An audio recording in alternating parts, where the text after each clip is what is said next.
बिस्मिल्लाहिर्रहमानिर्रहीम। अस्सलाम वालेकुम डियर स्टूडेंट्स। आज हमने चैप्टर नंबर 17 का 5th टॉपिक स्टार्ट करना है, जो कि बहुत इंपॉर्टेंट टॉपिक है, मैग्नेटिक प्रॉपर्टीज ऑफ सॉलिड्स। इससे पहले स्टूडेंट्स हम सॉलिड्स को करेक्टराइज कर चुके, उनकी इलेक्ट्रिकल प्रॉपर्टीज को डिस्कस कर चुके। आज हमने डिस्कस करना है कि उनमें मैग्नेटिक प्रॉपर्टीज कैसे होती हैं। तो स्टूडेंट्स, आपको याद हो लाइव क्लासेस में, फिजिकल क्लासेस में, जब मैंने आपको बताया था कि हम कंसिडर करते हैं कि जिस तरह से ज़मीन जो है उसकी रोटेशन है और न्यूक्लियस में इलेक्ट्रॉन की जो रोटेशन है वो बिल्कुल इसी तरह से है जैसे सन के अराउंड अर्थ रोटेट करती है। तो वो थोड़ा सा कॉन्सेप्ट रिवाइज कर लेते हैं। Let me use ball point, यहाँ डिस्कस करते हैं। ये है हमारे पास सन के अराउंड रोटेशन ऑफ अर्थ, इसको आप कह लें सन, और यहाँ पे है अर्थ। ये स्टूडेंट्स अर्थ क्या है, इसने रोटेट करना है अपने एक्सिस के अराउंड भी, और इसने इस तरह से रिवॉल्व भी करना है अराउंड द सन। तो इसके पास दो किस्म की मोशंस हैं। एक उसके पास है ऑर्बिटल मोशन, इस तरह से ये ऑर्बिट के अंदर मूव करती है, और दूसरी उसके पास है अपनी स्पिन मोशन। तो मैंने आपको बताया था कि जब भी ये ज़मीन चक्कर मुकम्मल करती है सन के अराउंड, तो इसका एक चक्कर जब कंप्लीट होता है तो हमें एक साल मिलता है, 365 दिन मिलते हैं। जबकि डेली इसकी रोटेशन की वजह से अपने अराउंड एक्सिस के अराउंड स्पिन की वजह से हमें दिन और रात मिल रहे होते हैं। सेम प्रोसेस मैंने आपको मैग्नेटिज्म को रिलेट करते हुए बताया था कि जब भी, अब इसको बना लेते हैं न्यूक्लियस, न्यूक्लियस के अराउंड कोई भी इलेक्ट्रॉन है, ठीक है जी, न्यूक्लियस के अराउंड कोई भी इलेक्ट्रॉन इस तरह से रिवॉल्व कर रहा है, तो उसके पास भी सेम कैरेक्टरिस्टिक है कि उसने इस तरह से ऑर्बिटल मोशन भी करनी है और स्पिन भी करना है। तो ओरिजिन ऑफ मैग्नेटिज्म एक क्वेश्चन है, what is the origin of magnetism. तो मैग्नेटिज्म जो है वो इस वजह से आती है कि जब भी इलेक्ट्रॉन जो हैं वो स्पिन मोशन भी करते हैं और साथ साथ अपनी ऑर्बिटल मोशन भी करते हैं, तो orbital motion and spin motion of the electrons is the origin of magnetism. तो ये वो बात है जो हम डिस्कस कर चुके थे, आज इसी को अप्लाई करते हैं सॉलिड्स के ऊपर, ठीक है जी। तो सॉलिड्स में हम इसको किस तरह से डिस्कस कर सकते हैं, तो आज का हमारा टॉपिक है ये वाला। तो ये मैं आपको स्पॉटलाइट के जरिए बता देता हूँ। तो इससे पहले मैग्नेटिक प्रॉपर्टीज के बारे में जो एम्पेयर का व्यू था वो भी आप लोगों ने डिस्कस किया हुआ है। उसमें क्या था जी, एम्पेयर्स लॉ ऑफ इलेक्ट्रोमैग्नेटिज्म। उसने कहा कि जी जिस तरह से हमारे पास एक सोलिनॉइड है, उसमें से जब करंट फ्लो होता है तो उसके अराउंड करंट की वजह से मैग्नेटिक फील्ड जनरेट हो जाता है। तो करंट के ही एक्चुअली उसने कहा कि मैग्नेटिक इफेक्ट्स होते हैं। तो यही वो सारी बातें हैं जिनको आज हमने सॉलिड्स के ऊपर अप्लाई करना है। तो ठीक है जी। तो यहाँ पे आपने डिस्कस करना है कि एम्पेयर्स व्यू क्या था। तो ये है आपके पास Ampere's view. It is observed that the field of a long bar magnet is like the field produced by a long solenoid carrying a current। तो उसकी बात ये थी।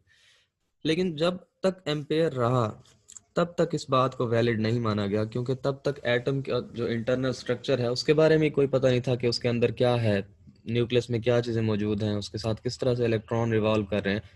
तो उस वक्त ये बात नहीं मानी गई। लेकिन जब भी एटम का स्ट्रक्चर दरियाफ्त हुआ तो उसके बाद एम्पेयर्स की सारी बातें बिल्कुल सच साबित हुई। ठीक है जी। तो ये बात आपकी बुक में भी लिखी हुई है कि उस वक्त जो था, the idea was not considered favourably in Amperism time because the structure of atom was not known.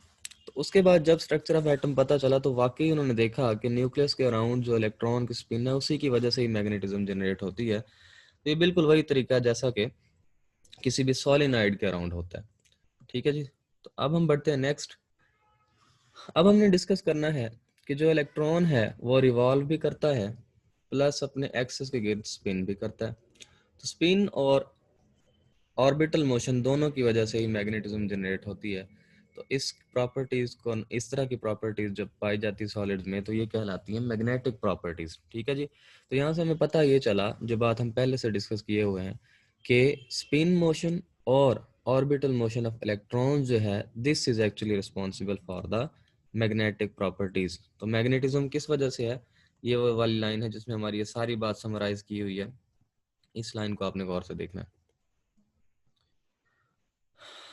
The magnetic fields of atoms are, ये वाली, magnetic fields of atoms are responsible for the magnetic behavior of the substances. Magnetism is therefore due to the spin and orbital motion of electrons surrounding the nucleus, and this property is the property of all the substances. It may be mentioned that the charged nucleus itself. अब दूसरी बात, अब जब हमने कहा कि electrons की spin और ऑर्बिटल मोशन तो है, साथ साथ न्यूक्लियस भी जो है वो अपने एक्सिस के अराउंड स्पिन कर रहा होता है। तो न्यूक्लियस की स्पिन मोशन और इलेक्ट्रॉन्स की स्पिन और ऑर्बिटल मोशन दोनों ही रिस्पॉन्सिबल होते हैं मैग्नेटिज्म के। मैग्नेटिक फील्ड जो जनरेट होता है वो किस वजह से होता है जी? Spin and orbital motion of electrons as well as spin motion of the nucleus. तो इस जो स्लाइड है ये वाली, इसमें वो बात बताई हुई है कि साथ साथ जो मोशन रिस्पॉन्सिबल है, जो कॉज कर रही है मैग्नेटिक फील्ड्स को, वो दूसरी है किसकी?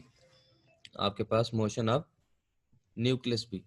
ठीक है जी। तो न्यूक्लियस की स्पिन मोशन और इलेक्ट्रॉन्स की स्पिन और ऑर्बिटल मोशन दोनों ही रिस्पॉन्सिबल हैं मैग्नेटिक फील्ड्स के। तो ये वो वाली बात है जो एम्पेयर ने बताई कि इस तरह से अगर आप, हमारे पास एक सोलिनाइड है, उसमें से जो करंट गुजरता है, तो आप देखें इस तरफ ये नॉर्थ पोल बन रहा है और इस तरफ ये साउथ पोल बन रहा है। ये बिहेवियर बिल्कुल सेम है जैसा कि आपके पास ये एक शॉर्ट बार मैग्नेट है। तो ये सोलिनाइड का केस है, इसमें भी देखें आपको ये नॉर्थ पोल मिल रहा है, ये साउथ। ठीक है, नॉर्थ से लाइन निकल रही है और साउथ में एंटर हो रही है। इसी तरह से ये भी नॉर्थ और साउथ का है। तो ये एम्पेयर्स का व्यू था जिसकी डायग्राम आपने देखी। अब हम आगे बढ़ते हैं और डिस्कस करते हैं कि किस तरह से एक एटम जो है उसमें डिफरेंट किस्म की इलेक्ट्रॉन्स की मोशंस होती हैं और वो किस तरह से एक दूसरे को बिहेव करती हैं एक दूसरे के साथ। तो कुछ मटेरियल्स ऐसे होते हैं जिनमें इलेक्ट्रॉन्स की ऑर्बिटल मोशन और स्पिन मोशन जो है वो एक दूसरे को सपोर्ट कर रही होती हैं, और कुछ ऐसे होते हैं जिनमें वो सपोर्ट नहीं कर रही होती। तो जिनमें वो सपोर्ट करती हैं वो स्ट्रॉन्ग मैग्नेट बन जाते हैं, उनको एक स्पेसिफिक नाम दिया जाता है जिसको हम आगे डिस्कस करते हैं। लेकिन कुछ ऐसे होते हैं जिनमें उन्होंने एक दूसरे के इफेक्ट्स को कैंसिल करना होता है, उनको भी एक और नाम देते हैं। और कुछ ऐसे होते हैं जिनमें पहले से ही ऑर्डर्ड अरेंजमेंट पाई जाती है। ये तीनों बातें अब हमने डिस्कस करनी है और इनको हम बारी बारी डिस्कस करते हैं। और ये हमारे पास है टाइप्स ऑफ मैग्नेटिक सब्सटेंसेस। तो पहले नंबर पे हमने डिस्कस करना है व्हाट आर पैरामैग्नेटिक सब्सटेंसेस, फिर डिस्कस करना है what are diamagnetic substances and then ferromagnetic substances. ठीक है जी। तो हम यहाँ से डिस्कस करना स्टार्ट करते हैं। ये है हमारे पास पहले नंबर पे, two cases arise which have to be distinguished. In first case, the orbits and spin axis of the electrons in the atom are so oriented कि वो इस तरह से oriented होते हैं that their fields support each other and atoms behave like a tiny magnet. अब हमने कहा ना कि दो मोशंस हैं, एक स्पिन मोशन है और दूसरी ऑर्बिटल मोशन है। जब ये दोनों ही एक दूसरे को सपोर्ट करती हैं तो एटम, छोटे से छोटा एटम जो है वो एक मैग्नेट के तौर पर बिहेव करने लग जाता है। ठीक है जी, क्योंकि दोनों ही मोशन उसकी एक ही जानिब है तो उसमें मैग्नेटिज्म ज्यादा स्ट्रांग हो जाती है। तो जो टाइनी मैग्नेट होता है उसकी तरह से इन्होंने बिल्कुल बिहेव करना शुरू कर देना है, और ऐसे सब्सटेंसेस का नाम होता है पैरामैग्नेटिक सब्सटेंसेस। पैरामैग्नेटिक सब्सटेंसेस वो सब्सटेंसेस हैं जिनमें स्पिन मोशन और ऑर्बिटल मोशन एक दूसरे को सपोर्ट करती है, ऐसे सब्सटेंसेस कहलाते हैं पैरामैग्नेटिक। जबकि दूसरी टाइप है, in second type of atoms there is no resultant field. अब जब रिजल्टेंट फील्ड नहीं है, इसका मतलब क्या हुआ कि स्पिन मोशन ने और ऑर्बिटल मोशन ने एक दूसरे को कैंसिल कर दिया, और इस तरह के सब्सटेंसेस कहलाते होते हैं डायामैग्नेटिक सब्सटेंसेस। ठीक है जी। तो ये आपके पास पैरामैग्नेटिक और डायामैग्नेटिक सब्सटेंसेस थे। हाउएवर, अब तीसरी चीज जो है, यहाँ पे आपको एग्जांपल दी हुई है जिसमें आयरन है, कोबाल्ट है, निकल है, क्रोमियम डाइऑक्साइड है। ठीक है, निकल और इस तरह के सारे जो मटेरियल्स हैं, इनमें क्या होता है, इनकी ओरिएंटेशन में, इनमें जो एटम्स मौजूद होते हैं, atoms cooperate with each other in such a way that so as they exhibit a strong magnetic effect. इनमें क्या होता है, हमने पहले डिस्कस किया कि एक टाइप है जिसमें एक दूसरे को सपोर्ट करते हैं और एटम छोटे मैग्नेट के तौर पर बिहेव करता है। दूसरी टाइप में दोनों एक दूसरे को कैंसिल करते हैं और एटम में कोई नेट मैग्नेटिक फील्ड नहीं मिलता। अब तीसरी टाइप जो है, ये जो आयरन, निकल और कोबाल्ट, इनमें पहले से ही एटम जो हैं वो इस तरह से ओरिएंटेड होते हैं कि वो जो भी आपने मैग्नेटिक फील्ड अप्लाई करना है उसको खुद ब खुद सपोर्ट करना शुरू कर देते हैं। तो ऐसे सब्सटेंसेस जो कहलाते हैं वो फेरोमैग्नेटिक सब्सटेंसेस हैं। फेरोमैग्नेटिक सब्सटेंसेस का हमारे जो इंडस्ट्री है इसमें बहुत ज़्यादा यूज़ है, यानी फेरोमैग्नेटिक सब्सटेंसेस इन तीनों प्रॉपर्टीज़ में से इम्पोर्टेंट हैं। ठीक है जी। तो ferromagnetic materials are of great interest for electrical engineers. तो जो भी हमने इलेक्ट्रिकल प्रॉपर्टीज़ को डिस्कस करना होता है, मैग्नेटिक प्रॉपर्टीज़ को इकट्ठे डिस्कस करना होता है, तो हम डिस्कस करते हैं फेरोमैग्नेटिक सब्सटेंसेस को।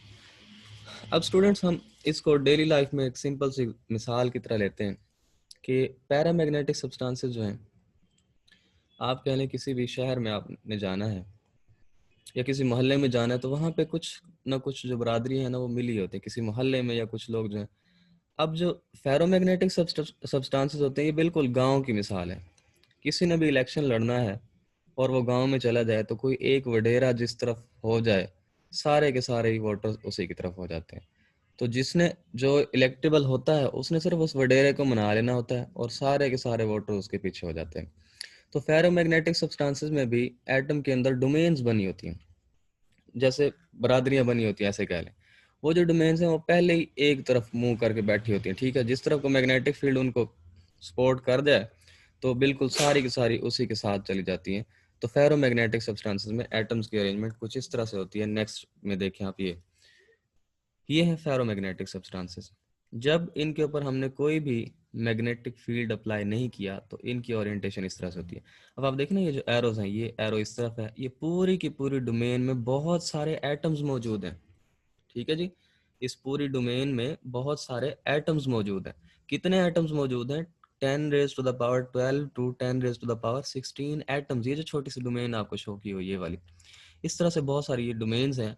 अभी तक ये रैंडमली ओरिएंटेड है, इनमें कोई आपको अरेंजमेंट नजर नहीं आ रही। लेकिन नीचे वाली डायग्राम में देखें, जब हमने इस तरफ को, ये नॉर्थ से साउथ की तरफ मैग्नेटिक फील्ड अप्लाई किया, तो अब क्या है जी, आपके पास ये सारी की सारी ओरिएंट हो रही है इस तरह, इस तरह, ठीक है। इनकी ओरिएंटेशन मैग्नेटिक फील्ड को सपोर्ट करने लग गई है। तो ये जो है, इस तरह की प्रॉपर्टीज पाई जाती हैं सिर्फ और सिर्फ फेरोमैग्नेटिक सब्सटेंसेस के अंदर, ठीक है जी। उसके बाद यहाँ पे हर जो डोमेन है, इसका अपना ही एक नॉर्थ पोल होता है, अपना एक साउथ पोल होता है।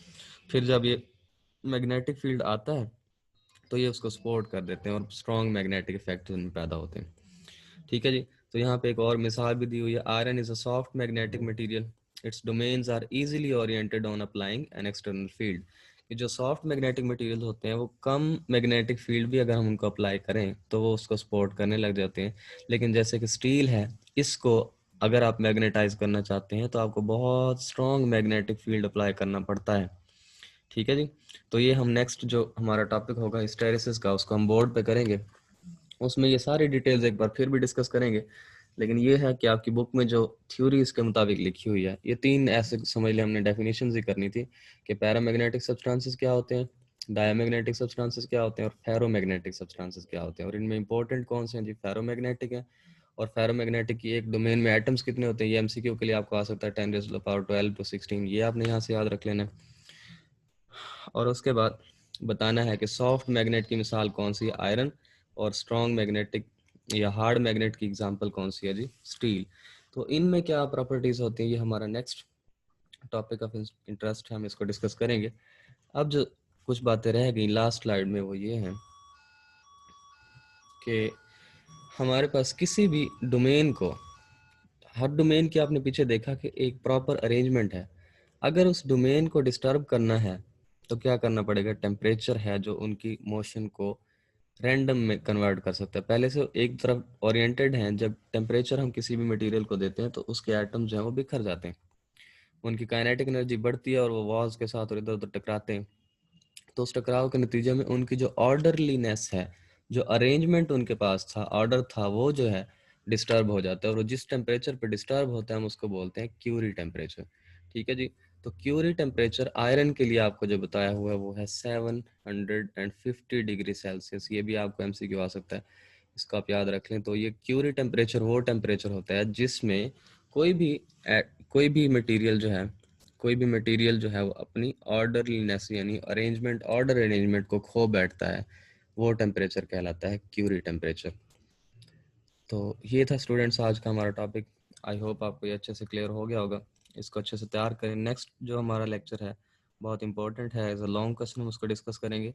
और वो हमारे पास, वो इंशाल्लाह हम जो है वो नेक्स्ट टॉपिक जो है वो बोर्ड के ऊपर डिटेल से डिस्कस करेंगे। तब तक के लिए इजाज़त दीजिए। अल्लाह हाफिज़।